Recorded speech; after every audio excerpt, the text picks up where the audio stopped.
Shading cells allows us to define one cell from another, such as in a table.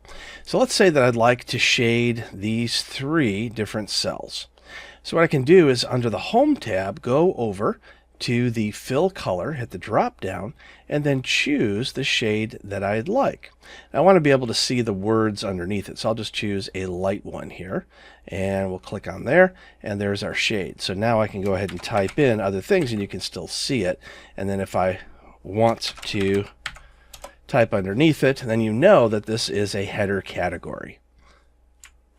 Another option, if we undo that, is to use the styles here at the top. And what I can do is, once again, I can select my three different cells, and I can hit the drop down, and I can choose from several different options. I can choose the good, bad, and neutral model. I can choose the data model that we see here for calculation, output, things like that. I could also choose basic themes. So I'm going to choose this accent theme that we see here. And now it's automatically shaded all the different cells that I put in. It also comes up, because it is a style, it'll come up with a color that accents that shading as well. So if I type in name here, then we can see it very clearly as to what it is.